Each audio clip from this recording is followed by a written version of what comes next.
Okay, I'm here with Mr. Jensen, and he's running for town council. Nice to meet you. Hi, Ryan. Okay, I'm just going to ask you some questions that I have for you. Sure thing. I know you've been involved in Oakland government for some time, even though you weren't a councilman, like the zoning board, I believe it was. And knowing from what happens at lower levels in Oakland government, if you get elected, is there anything that maybe you would try and change from your higher level position to the lower? Like maybe you noticed something wasn't working as well, like a zoning board, and you would try and change it as council. Right. Well, one of the points I presented tonight was the fact that a lot of our services are duplicated to different committees or boards, such as the planning board and the zoning board. If we can combine those services, it would do not just save, because there is no salaries on zoning board, but we do have a secretary, we do have a facility that we use the power and the energy to use it. There's small cost savings here and there that we can look at. Instead of duplicating services, why not save a little money? Okay. Usually, council elections only have like 4 candidates, 2 Republican, 2 Democrat, but this one has 6.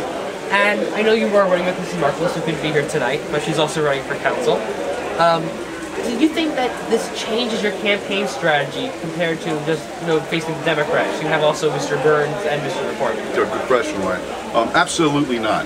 I set out at the beginning of this thing to win it. I didn't care if there was 2 candidates. It could be 8 for all I care.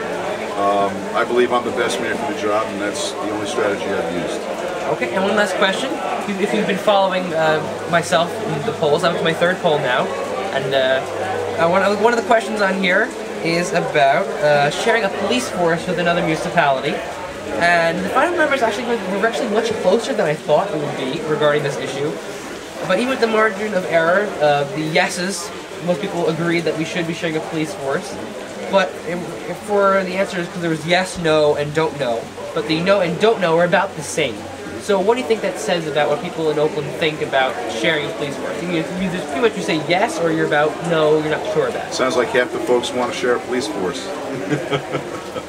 So would you agree with that? Do you think would I agree with it? Should we? If we want to cost contain our expenses, it's an excellent way to do it. However, I'd hate to see us give up our independent police force.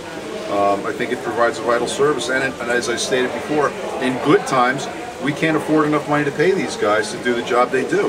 However, we're not in good times, and we have to look at every aspect of government. If combining police forces is the only alternative, then we'd have to look at that and weigh the goods and bads against it. Okay, well, thank you very much, and you can vote for Mr. Jensen this November 2nd on Election Day. Thank you, Ryan. You're welcome.